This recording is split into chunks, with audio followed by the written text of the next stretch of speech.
इस वीडियो में हम इन 3 क्वेश्चंस को करेंगे। तो देखो ये जो एक्सरसाइज है यानी ये एक्सरसाइज 7.2 के 3 क्वेश्चंस हैं और इस एक्सरसाइज पे जो क्वेश्चंस हैं ये सब्स्टिट्यूशन पे बेस्ड क्वेश्चंस हैं।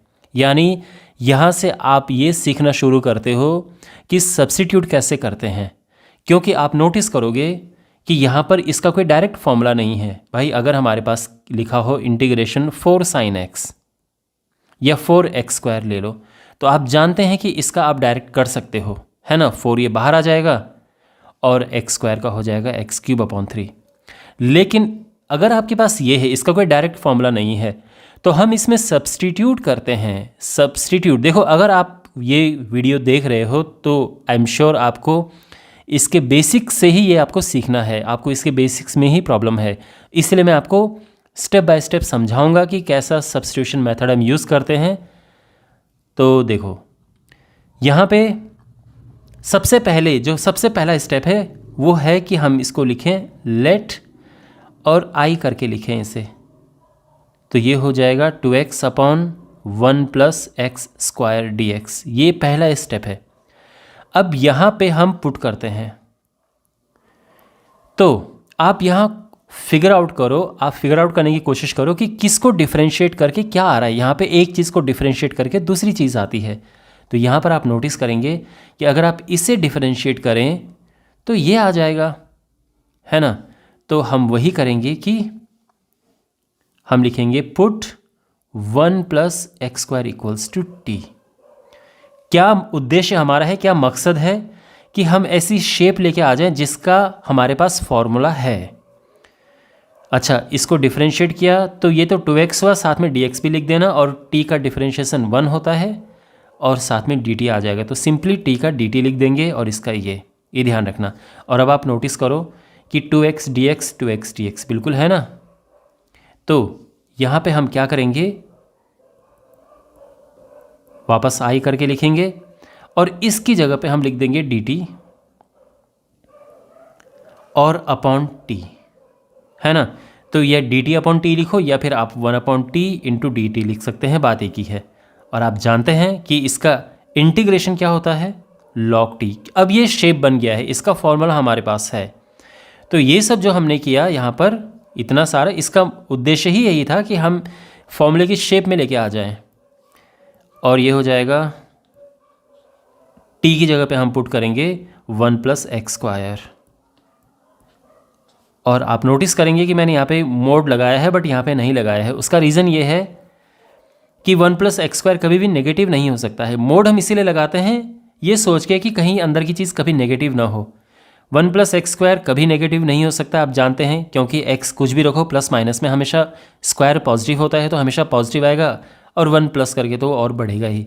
तो बिकॉज ये चीज़ कभी नेगेटिव नहीं हो सकती, इसलिए मैंने यहाँ पे मोड नहीं लगाया है, ये ध्यान रखना, ठीक है। और ये हमारा आंसर आ चुका है। सेकेंड क्वेश्चन है, तो यहाँ पे भी सेम हम लिखेंगे कि let i = integration log x² x dx। अब बताओ किसको डिफरेंशिएट करके क्या आ रहा है यहाँ पे। तो आप नोटिस करेंगे कि log x को अगर आप डिफरेंशिएट करेंगे तो x आ जाएगा, 1/x आएगा, यानी x नीचे है ना, तो 1/x आएगा, और वही हमें चाहिए, नीचे ही चाहिए x।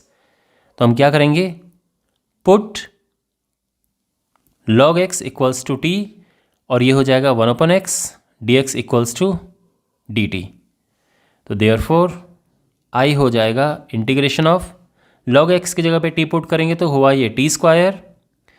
और देखो इसके अलावा ये जो पूरा यहाँ पर है, ये आप देख रहे हैं, तो बिल्कुल इसकी जगह पे हम dt लिख देंगे। तो ये हो जाएगा t² dt। क्लियर। और ये हो जाएगा इंटीग्रेशन करके t³/3 + c। वापस हम वैल्यू पुट करेंगे तो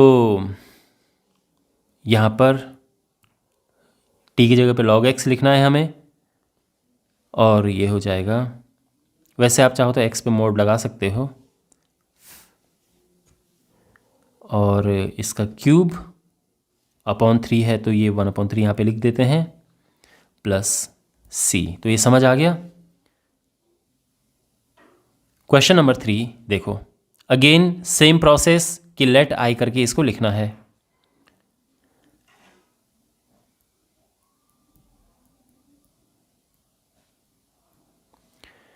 तो यहाँ पे हम क्या करेंगे, x कॉमन लिया हमने, अंदर बचा 1 प्लस लॉग x।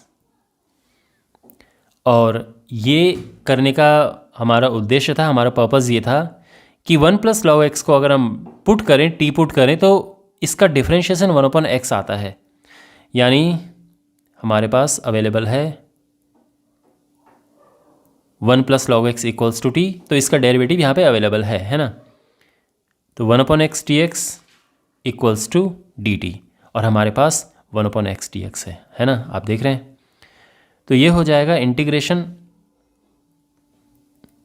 देखो 1/1 प्लस लॉग x तो आ गया t, और जो dx/x है ये वापस से dt आ गया यहाँ पर, है ना। ये dt पुट किया हमने, तो dx/x dt आ गया।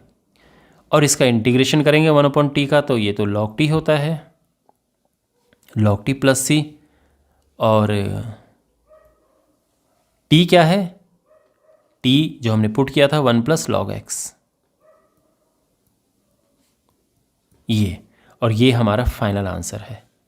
ऑलराइट, बाकी क्वेश्चंस के सॉल्यूशंस के लिए डिस्क्रिप्शन बॉक्स में प्लेलिस्ट चेक करें।